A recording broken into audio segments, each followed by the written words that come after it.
Mikey Taylor. What's up, man? Brother? What's up? How's it going? It's going good. Everything's going good. Good? Just passed off the new baby to my wife. Interview with you to get the morning started, then off into the office. Love it. Love it. I'm glad to be starting your morning with me on the Sean Lowery Show. This is our episode, I think my 83rd episode.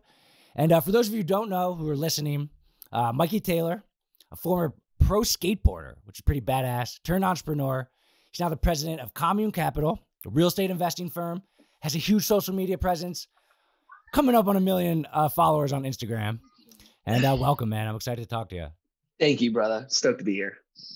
Yeah, I want to talk about like your career, selling a business, which I think is interesting, investing, personal branding, and pretty much whatever. But to start, so I know you come from the skateboarding background, and if people are huge skateboarding fans, they know who you are.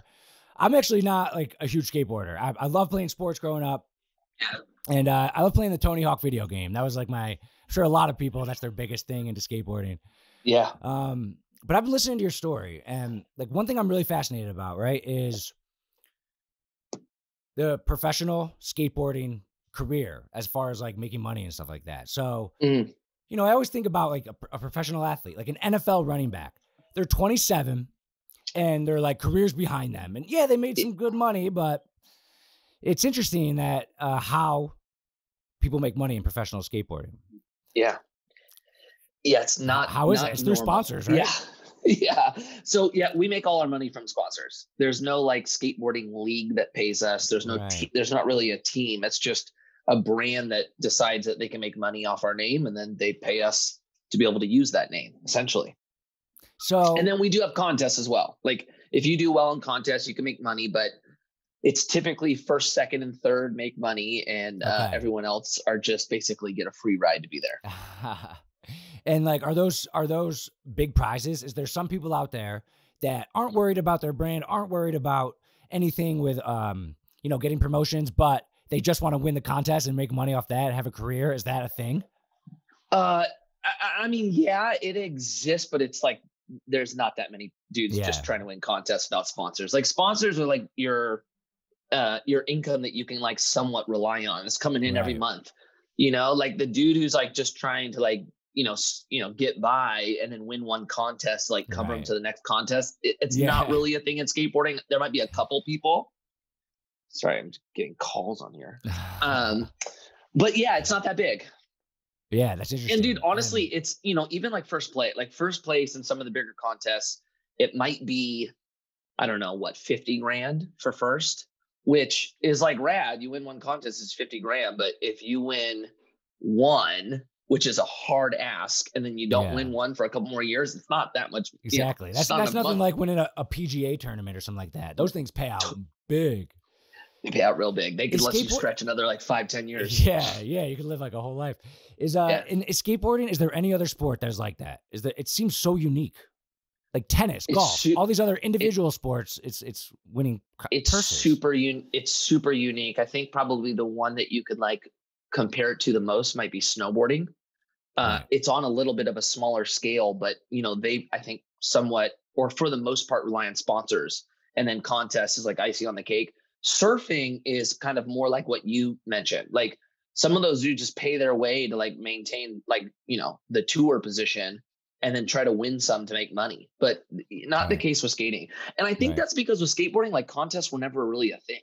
That was always like extra. Like I didn't skate my first contest till I had been pro for almost 10 years. Like they didn't matter at all. So I think that's probably why there's not a huge drive to just be a contest dude. Yeah. So it makes sense. I mean, so if you're talking to a 17-year-old, 16-year-old who's like incredibly talented at skateboarding, wants this to be their career, what would be a piece of advice you'd give them? Oh, I would say to build your own brand on social media prior to trying to make it as a pro skateboarder. And that's something that I think is really cool is you don't need sponsors to be a pro skateboarder anymore. You don't need sponsors to make money anymore. Like you can really do this all yourself. And so it's, in my perspective, opened the door for a lot of people, but a lot of kids haven't realized it yet. Like it's still like the old guard, even though the wall's been broken down. Yeah. You know? I mean, how different would that be than somebody who's like a TikToker influencer who's 16? So similar. It's so similar, right? It's so similar, except with skateboarders, we usually are a little bit late to see like the new, what would you call it, opportunity in a sense. Yeah. So like TikTokers are about it, right? They're like, okay, I'm going to blow up on TikTok. I'm going to do brand deals. I'm going to pay for the creator, whatever it is, right? I'm going to make money doing this. Skaters, like that's not a thing yet. Like they're just like, okay, dude, I'm going to like maybe go on Instagram so people see me, but I need sponsors to make me legit, so on and so forth. Yeah. It's just not true. It's not cool. It's not cool to like be like, oh, I'm going to worry about business and try to find a brand manager and influencers and like building followers. But it actually is kind of cool. So I think get the skateboarders on that. Yeah. I think it's super cool. What's the state of skateboarding today? Is it as popular as it was? Well, it's a good question. If you would have asked me 2 years ago, I would have said no. You know, due to COVID, the skateboard industry is like kind of going bonkers. It's kind of similar to the golf industry. Like anything you can do outside has high demand right now.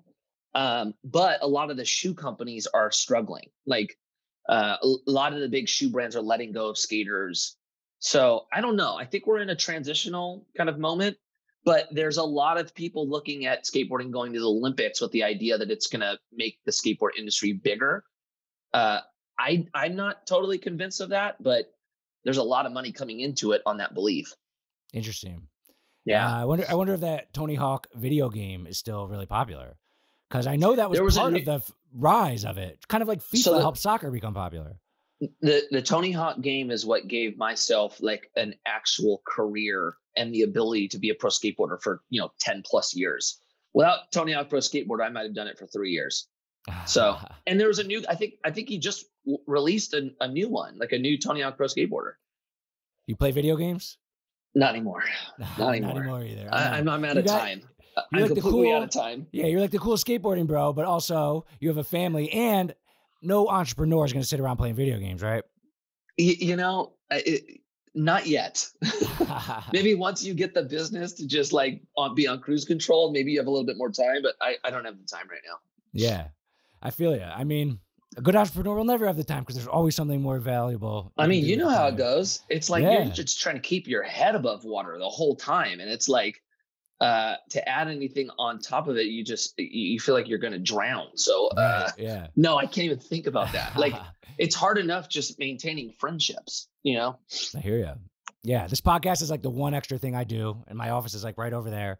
So, and it's great because I get to talk to people like you. So I want to talk about, I know you've probably talked about it before, but after you were done skateboarding, you had a beer company and sold it. Mm-hmm. So I want to kind of like break down selling a company, right? Like it's hard to sell a company. And so how many years from like when you founded it to when it sells? It seems like it was pretty quick, right? Super quick. Yeah. Way faster than we anticipated. How long? We came up with the idea right around 2011. We opened doors 2012, and then we ended up selling at the end of 2015. It's incredible. Super fast. I mean, when we did our business plan, we were like, okay, maybe we could get to break even at like year 7, maybe 10. You know what I'm saying? It went way faster than we thought. And what was the main ingredient for why it was sellable? It's hard to build a business from scratch that somebody else will pay for, because maybe you're the only one that knows how to do this thing. Like there's certain pieces of a business that are sellable. Sometimes it's the brand, sometimes it's the email list, sometimes it's the supply chain, sometimes it's the product or a formula. Like what were the ingredients of your business that made it sellable so quickly? Well, I think it was a handful of things. I mean, at the end of the day, anybody buying a brand sees value in that brand and is going to look at it as this is going to be an investment that I can maybe put my resources behind so that I can make more money, right? For us, timing had a big part to do with it. Craft beer was kind of exploding. It was creeping into mainstream. There was no such thing as like brand or social media influence. And so we had something where we had created a brand that was very different than other craft breweries. We were the fastest growing brewery in California. We had not only a nationwide demand, but a worldwide demand on a brand that had only been here for, I mean, at this point, when we started talking about acquisition, it was like a little over 2 years, right? Wow. And we could not get out of California. So all of our rounds where we had to basically raise more money was all to try to keep up with demand. And we could not keep up. We could not grow fast enough. So in my perspective, somebody like a Budweiser or a Miller Coors or a lot of these big brands, they were really struggling competing in the craft beer space, right? So they owned the market because of their size, but they could not create their own brands to compete in what was this new kind of niche that was, I think, the core. And so they took the approach of, instead of us trying to launch brands that aren't kind of gaining traction, why don't we just buy the brands that are hot, and then we'll add our firepower gas to blow them up, right? Or to expand. And so for us, I think they saw a brand that was very different. They saw demand. I think they really liked that we were only in California, which gave them so much runway to grow. And then my partner, Josh, is a phenomenal salesperson. Phenomenal. He can sell you anything. So you add all of this together, it was like the perfect storm. What made you guys so different? That seems to be like a big part that you mentioned. Yeah. So basically the opportunity we saw when we started doing our research on how to create something unique in craft beer, there were no brands. There was no experience. There was no vibe. The only thing that was selling was product itself, right? So the typical experience was somebody would go to the store, they'd look at everything on the shelf, some graphic or, new fruit infusion, whatever it was, caught their eye, and then they would try it, right? Right. So we went, okay, we come from the skate, surf, snow industry, where you sell the same product just with a different, logo on it. And what I mean by that is all skateboards are pretty much made by the same person. It's all the same wood, all the same shape, right? But we get so good at making kids think that one is better than the other through marketing, storytelling, experience, connection, et cetera, right? So when we looked at the craft beer industry, we were like, oh my gosh, no one is doing that. No one is selling the person prior to going into the store. No one is selling anything other than the product. And even when we were out raising money, I remember I told this to Rob Dyrdek, who's like one of the biggest pro skateboarders. I think he might be the most successful reality star of all time, owns a venture for the whole nine, right? The Fantasy Factory. We told him, that's right. We told him about this. I'm like, dude, there's no brand. There's no marketing. They don't know how to sell. And he looked at me and went, you're lying. That's not right. You did your research wrong, right? No one would believe it. And so we went in there and we were like, let's put our sauce on it. Yeah. And so we started selling something different than beer. And when we launched, the other breweries were like, what the heck are these guys doing? Why are they making documentaries about surfing and skating? And why are they doing art in California? This has nothing to do with beer. They were so confused that it had nothing to do with beer. And then our brand started exploding and they were like, what is happening? They were so confused by it. And then you started seeing them try to figure it out. Yeah. Start using social media, start having like cool surf, they just, I don't think they understood it, but they tried to. So essentially, the craft beer people were focused on making craft beer. They were just focused on probably the formula. They didn't even think about the marketing side. You guys did. And essentially, you found a market that was underserved, early adopters, and changed the game and get bought by Coors. I mean, or Miller Coors. Yeah. That's incredible. And this was the kicker to it. And Josh deserves a lot of credit for this one. He basically was like, when we started talking about this, he was like, look, we are really, really good at building brands. We know how to do this. We cannot let the product suffer, though. If our product can compete with theirs and we do all this, we win. No one will touch us. And so that's what we went in to do. And then we started winning awards for our beer, and that really messed people up. And it was crazy. And then you add timing onto it. Like, there was no such thing as influencer marketing back then. And we were just like, okay, how do we market our brand without spending a lot of money? That was like our whole reasoning to do it. And so we stumbled into it. We built the whole thing on Instagram, and we just hung on. Yeah, that's incredible. Right. That's incredible. That's right. That's incredible. Has it been weird to watch ever since you sold it? It's still around, right? I mean, the name of it is Saint what was the name of the Archer. company? St. St. Archer. Archer. St. Archer Yep. Brewing Company. Uh-huh. Actually checked out the website. It still exists. Like, has it been interesting to watch it still exist without you over the past 6 years? And have you been like, oh, they did that wrong. They did that wrong. Super weird. Super weird. Yeah. Not easy. It's not like somebody, easy at all. It's like handing off your kid to another family and then like seeing how they grow up. That's weird. Especially when it's your first one. Like your first one's like your baby, right? Like, I mean, me, Josh, and our other partner, Paul, we talk about this all the time. Like that was special to us. Like that one was special. We learned a lot. It was like the first time we did it. And like, yes, to go through like watching somebody else do things that like you would not do. Yeah. Super weird. Really do you weird. Like still drink it or follow them or take any pride in it? Or is it kind of just like, it's not mine anymore? Well, I'm friends with like our head brewer is still there. Okay, a lot of the people that worked with us, yeah, they're still there. So I do have relationships over there. Okay. But no, the pride, that's gone. It's totally gone. The pride's gone. We're proud. We're proud that we built it. But when it's not yours and you're no longer doing the thing that you think made it special, it changes the relationship with it.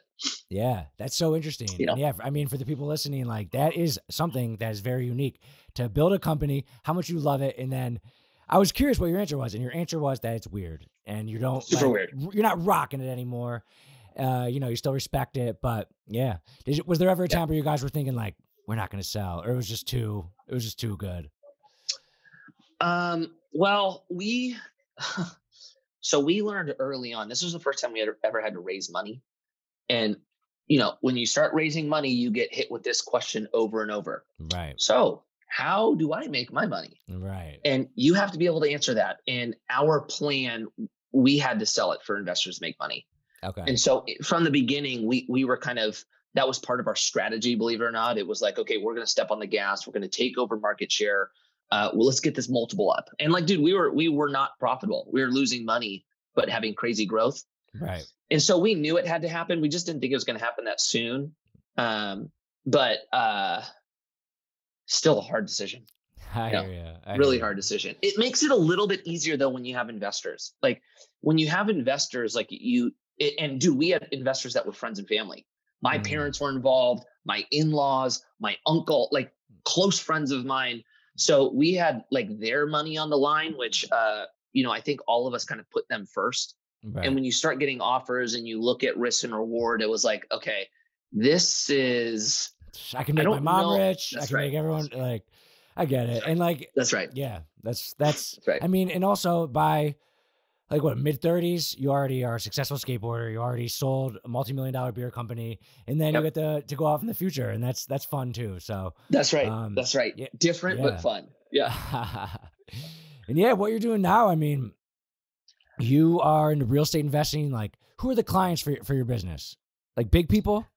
Like we're all more over successful people? We're all over the board. So our investors are primarily retail investors. Okay. And they range anywhere from, I guess I'll say this. Our investors have to be accredited investors. So they either, if they're an individual, they have to make over $200,000 a year. If they're married or have a partner, it has to be $300,000 a year, or they have to have a net worth over $1 million, excluding their primary residence, right? So that is the requirement to invest with us. That is not done by me. That is done by the SEC, but it is what it is. And then as far as like, the range in which their whatever success is, it's all over the board. You have we have investors that just make over $200,000 a year. We have investors that make over millions a year. Cool. So, yeah, I think probably a lot of my listeners might like not be in that range yet. They're younger. This hot topic right now that has to do with investing, right? The Reddit Wall Street bets. Interesting topic, right? You have an opinion on it? I wouldn't go anywhere near it, but I shouldn't say it like that. It's hard because for me, when I see stuff like this, I usually take the position of what you're seeing isn't actually what's happening. And so I have a hard time where like people use a movement to get other people on board and you don't totally know if they're really about that movement, right? Like there's one thing, like if you want to have the conversation around like, the odds are stacked against the little guy. I'm with you on that one. I'm totally on board with you on that one. If you want to go over all the things that are unfit with you there, right? The challenge is I think a lot of people use that pain point to get people on board. And then the people using the pain point are the ones that make money, and then everyone else loses.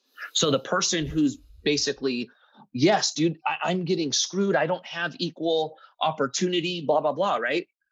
They're usually ones that get taken advantage of. And that's what I don't like. And was my kind of biggest concern with this one, is you have people that will kind of drive the message of screw these hedge funds. You know, the rich are just getting richer. We don't have a shot. We're gonna screw them, right?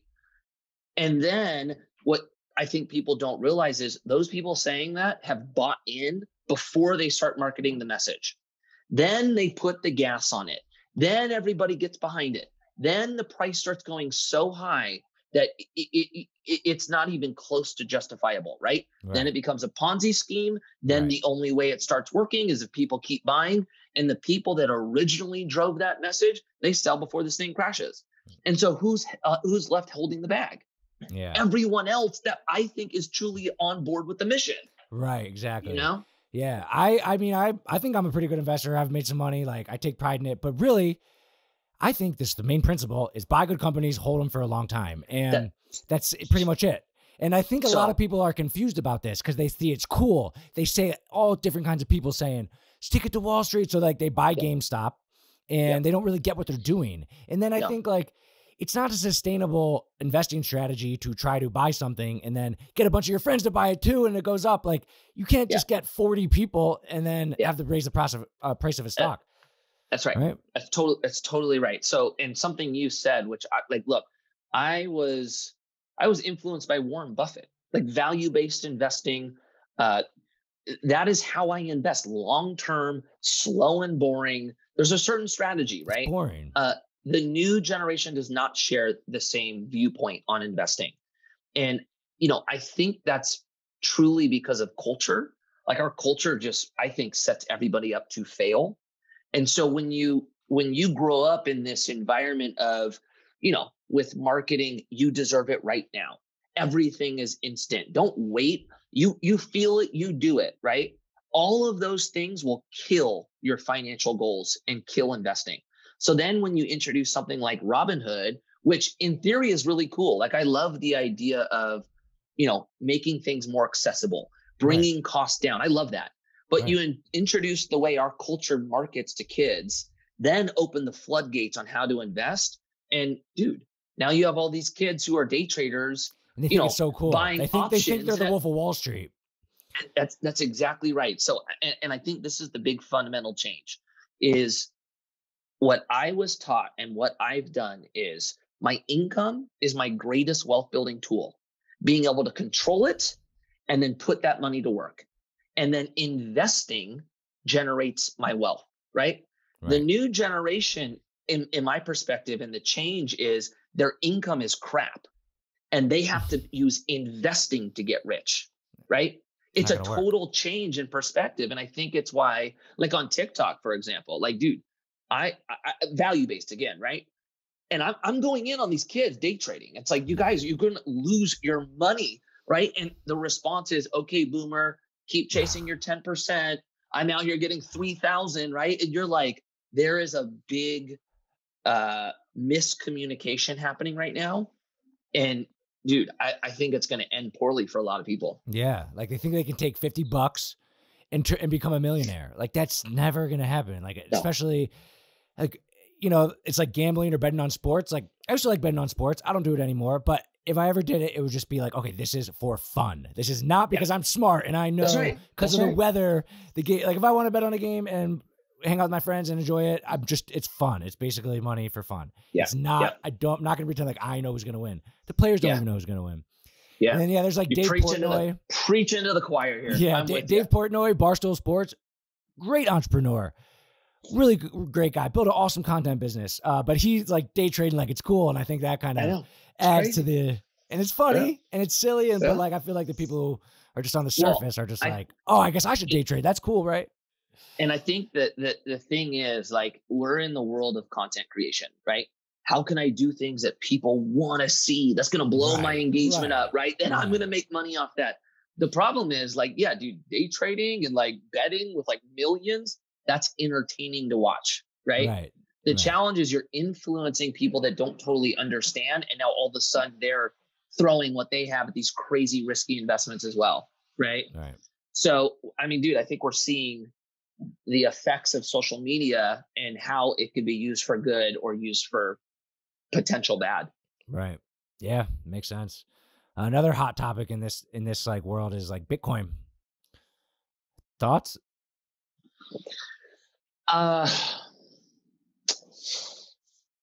Bitcoin's I understand Bitcoin. I understand Bitcoin, and I'm not mad at people who invest in Bitcoin.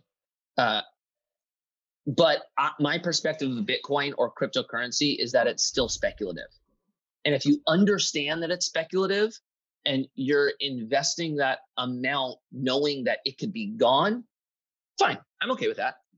Right. But I don't know if that's the majority of people investing in Bitcoin right now. Right. Same thing. It's kind of cool. I mean, I own two and I bought them a long time ago. So it's like way up. And and then when I first bought it, I admit it, like I just kind of thought it was cool. I didn't really know. But like I think the most interesting part of the conversation is about like the dollar, right? Like the US dollar, and people it not being valuable to save money. It's almost better to put it in Bitcoin or invest it, like, because the US is just printing all this money, and it really does seem like it's going to be a problem. And do you think it's going to collapse? Or you're talking about a couple of things, right? Store of value and how do you deal with inflation so that our money isn't dying, right? One part. And then two part is our dollar gonna basically go away. Those are the two things, right? Essentially, yes.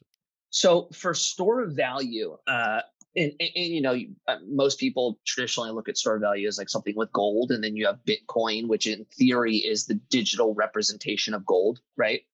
That's never kind of been my thing. Like, what I look for is I like productive assets. I like assets that are creating business, that have cash flow. I really like real estate.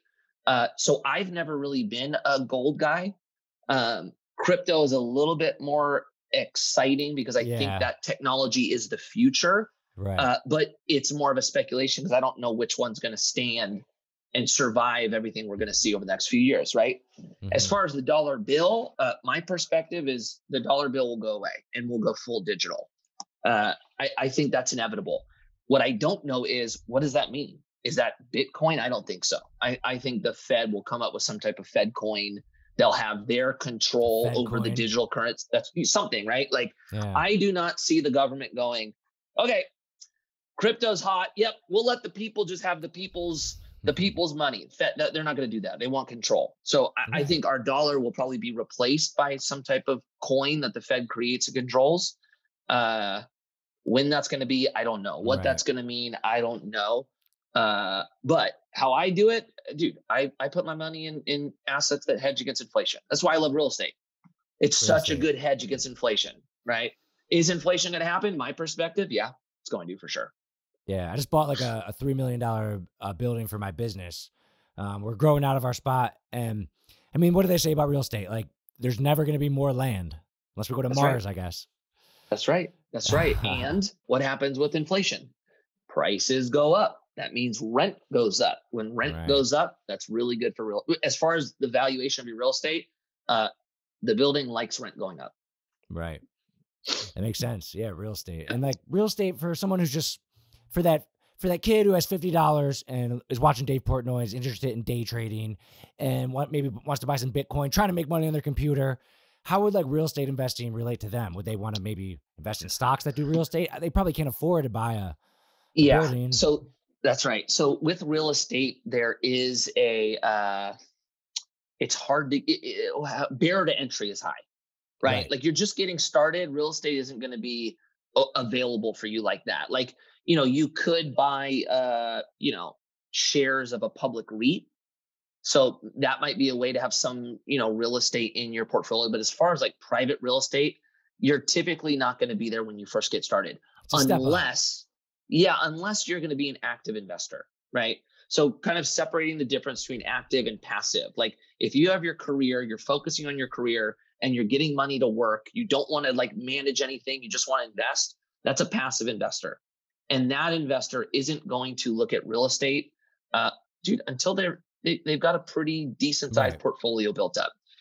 If you want to be an active investor, though, you can start when you're young. You just need to educate and learn how to go find the opportunity and then use other people's money, and you are the sweat equity. So that would kind of be your opening into getting into real estate young. But OPM, dude, for me, I didn't get into real estate. Say that again. OPM, other people's money. Yeah, that's right. That's exactly right. It's exactly awesome. Right. You're in Cali, right? I am.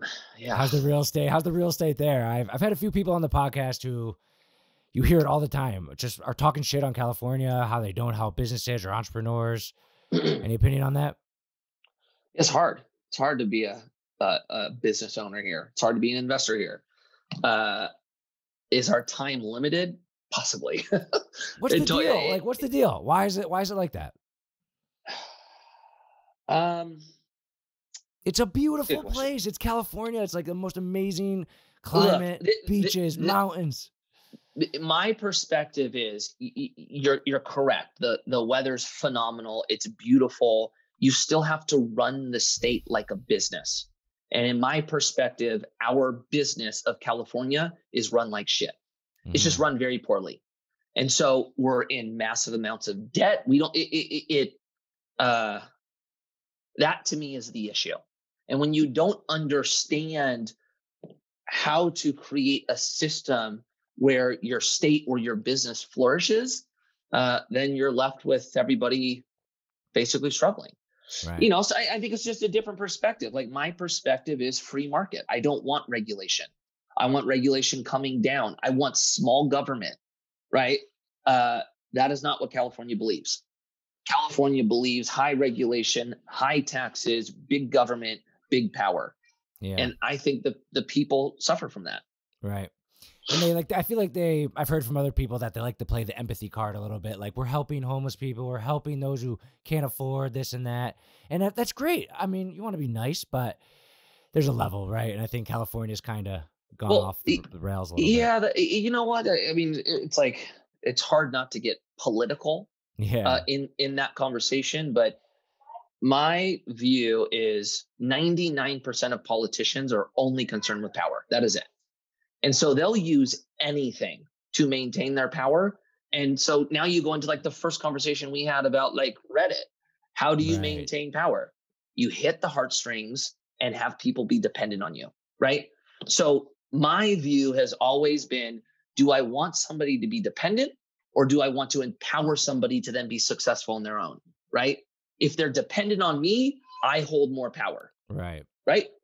If I empower them and they succeed, we collectively have more better power. Society. Yeah, that's what I think. That's my view, but that's not, we're in a mess right now. It's like, would you ever consider moving? Yeah, we talk about it all the time. Yeah. Yeah. Where would you go? I don't know. I'm not sure. There's kind of two parts to it. One, we don't feel called to move. I think that's the biggest one. Like we would be moving right now for comfort, which I don't like the idea of. I want to feel like there's something calling me to do something important somewhere else. Makes sense. But what we're also up against is like, dude, I don't know what's going to happen with business over the next 5 years. I don't know what's coming down the pipeline. And if it gets too miserable to be a business owner here, then we'll pick up the business and leave. Yeah. A lot of people are doing it. Texas, all that, Joe Rogan and everyone going to Austin. I mean, dude, I've never talked to one person from California who's defended it. They'd be like, no, I'm staying here. It's great. I haven't talked to one person like that. Well, yeah, I'm staying here, but it's not because it's great. Right. It's just like, it's hard to move, right? It's like a big thing. You got a family, you got to pick it all up. And it's a hassle. Yeah, it's definitely a hassle. It's definitely a hassle, but I don't know. For me, I feel like there's, when things are bad, that's where the greatest opportunity is. So it's like, do I want to try my best to be a part of like helping, or am I, I hear you. We'll see. I hear you. Yeah. But yeah, I mean, so you go on like tons of podcasts, and you can do that from home wherever. So that's great. Yep. What's your personal branding like strategy? Like, are you trying to help grow your brand, to grow your profile, to help your business? Or you're just doing it for fun? Like, you have a big, huge, great personal brand. Like, what's your end game, or what's your strategy for that? I'm always curious about that. I think Legacy, it's a little bit of everything. I 100% use my platform to build my business. That's for sure. Okay. I'm using my platform to make an impact. The like just kind of what you said, a lot of my listeners can't invest in real estate yet, right? Well, everything we do from a content standpoint is financial literacy. Everything that you should have been taught in school, you can find on our channel. So as far as like just being fulfilled, that's a big one for me, trying to basically make this place better. And dude, I selfishly enjoy it. Like, I love like trying to like, you know what it is? It sounds so weird saying this. I love the feeling that I get when I help somebody. I know that's like such a weird way to look at helping, but like, it's really cool when somebody sends like me a DM or an email, like, dude, thank you so much. I've been soaking up everything you've been doing for 2 years. I'm out of debt. I started to pay myself first. I've automated it's like, that feels amazing to me. You know, and that's a great way to be. Like, that's honorable, and you get a little good feeling out of it. And if you're helping those people, right? The younger people, teaching them financial literacy. Then a couple years later, they make that 200,000. Yeah, and then they can come into the club. And then they have the option if they want to partner with us. But you know what's going to happen before that? We're working on a new offering that they spun up in 2017 that allows investors to come in who are not accredited. I think that's actually going to be here, if I were to guess, this year. There you go. Maybe the beginning of next year. And so, I mean, dude, that'll be a whole new thing for me. That was the hardest thing about doing this, is that I could only have accredited investors. That right. was a shot to the system, you know. That'll be huge for you if that changes. It'll be massive. Because you have a huge audience. Yeah. Are you always like testing out the new platforms, TikTok, Snapchat? You're like, I saw you had a texting text me thing. Like, do you use that a lot? Yeah. I've thought about using that for my business and using that. I use it a lot for the impact side. I haven't been using it for the business side. I send a text every Monday morning at 9. I'm on your list now. You're okay. My man. I'll get that. Yeah. You're in my phone book. My man. It's all basically motivation and inspiration to start your week off right. So I'll send a message every Monday, and then I'll spend some time throughout the day, 20 minutes, responding to as many people as I can. Nice. That one's more just feel like I'm helping. You know, I haven't really used it for business yet. TikTok, I've been kind of going tough on, and then now Clubhouse. Clubhouse is interesting. I've heard mixed reviews. One thing I've noticed about Clubhouse is it seems to be very much like entrepreneurial people in the community that are into it. A lot of people who aren't in that world, they haven't even heard about it. But I don't know. I try to like go on it, and like it's in the middle of a conversation. I'm down at the bottom. Like, takes time. It's hard to figure out. I felt the same way in the beginning. It was Grant. Do you know who Grant Cardone is? Yeah. Grant Cardone is who changed my perspective on it. Grant's on there. I get a message from Ryan, who runs Cardone Capital. He's the pilot as well. Shoots me a text. He goes, "Yo, jump on Clubhouse, dog. Like, Grant's in this room." And I'm like, okay, I have like 1 follower. I haven't even been on this thing yet. And I jump in and I'm listening to Grant talk, right? And dude, I think he raised $5-6 million bucks in the 30 minutes I was listening. Damn. And I'm like, what the heck is this? Right. And then like, I get all these alerts. Grant's on Clubhouse. Grant's on Clubhouse like 4 hours a day. Yeah. And I'm like, what is this? He's always on there. And then I started basically paying attention.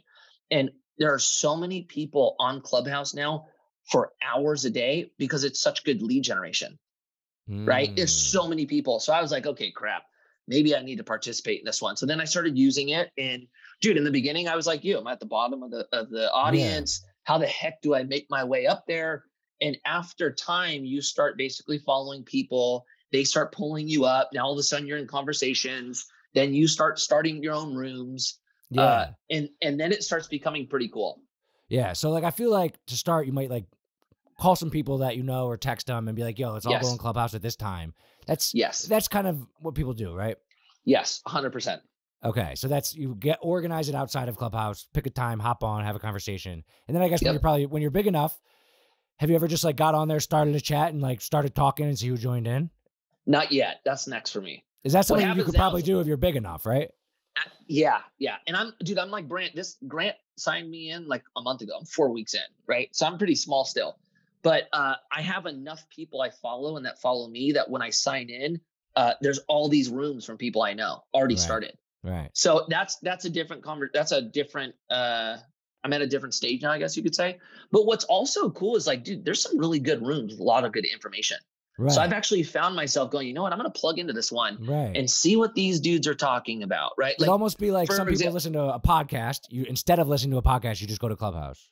That's exactly right. And what's cool is you can kind of like check things out that like aren't necessarily in your field, right? Like we don't do any single family. Like everything we do is multifamily and storage. Okay. So like I'll like see a room and it's like single family real estate investors, wholesalers. I'm like, I want to listen to see what these guys are doing, you know? And just to like hear their perspective, where they're at.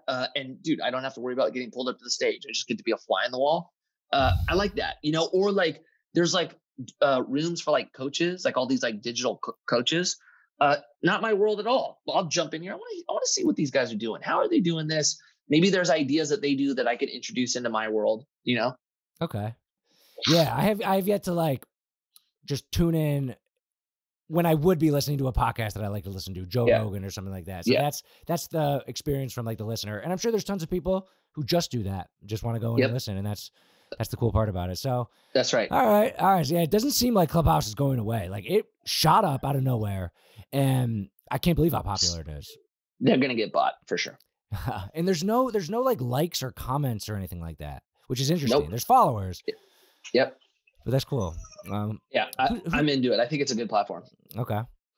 Who's like your favorite person in the entrepreneur world? Someone that you listen to, someone you look up to? Ooh, that's a good question. I mean, I like Elon a lot. Elon's kind of like a troll on social media. Like, you know, he's been tweeting totally about the Dogecoin thing. I have no idea if he's serious or if he's just being silly or like, he's obviously the man. I'm with you there. Yeah. Well, what I'm fascinated by him is how much he's able to do with the same amount of time that we all have, you know?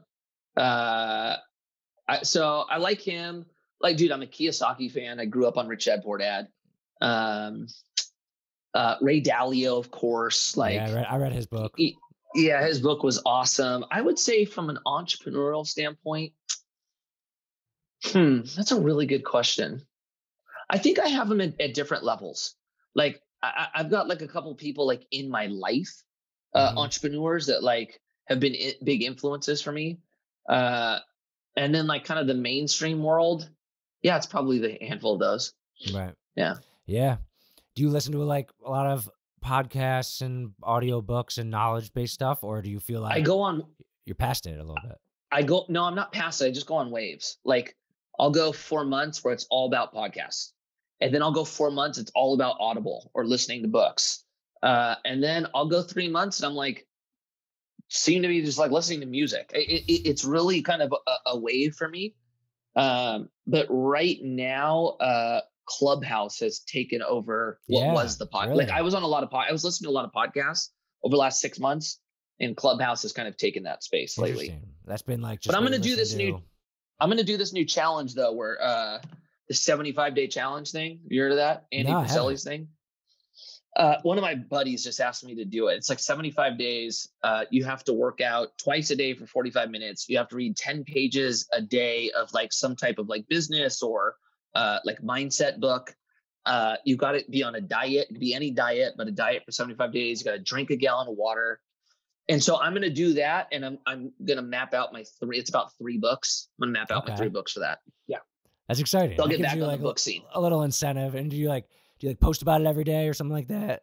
You have to, with your group, like whoever your group is, you have to send a confirmation text before midnight. And if you don't send the confirmation text, you start over. You're back to day 1. So it's like accountability buddies.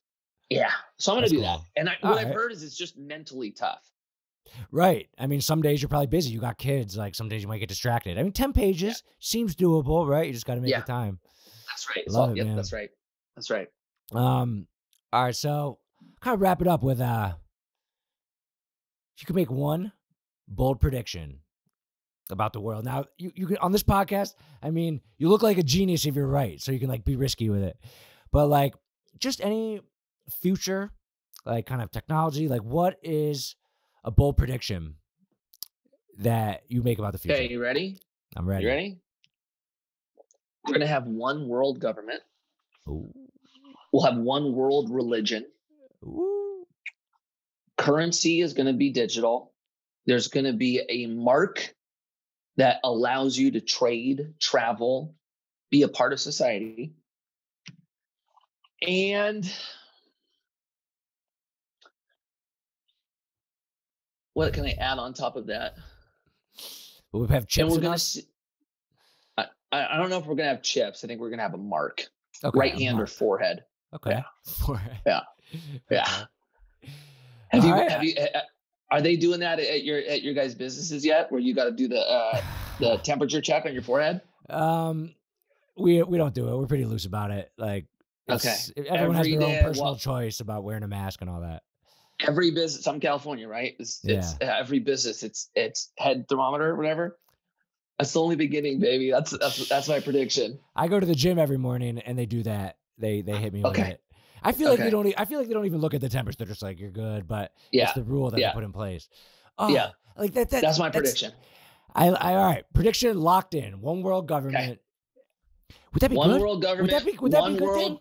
One world government, one world currency, one world religion, and one language. Currency is going to be digital. And one language. No, I think language is going to stay. Yeah, language is going to stay. All right, I love it. That's a bold prediction. And there you go.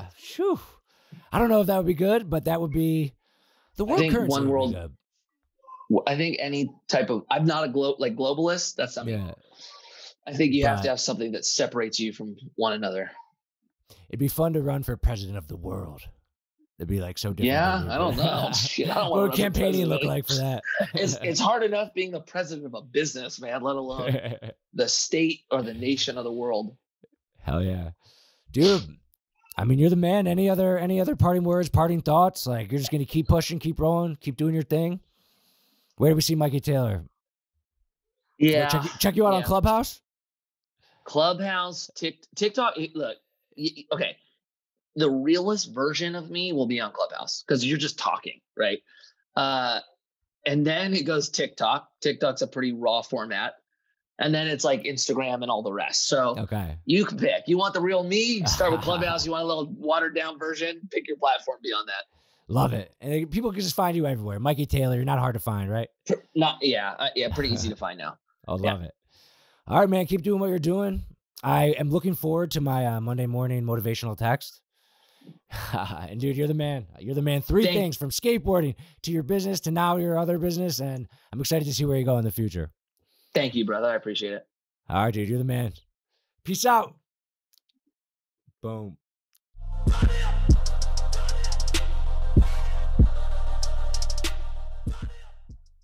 Oh my God. I just got the worst news ever. Turns out, if you don't subscribe to the podcast, I will die. So please subscribe. Please. My life depends on it.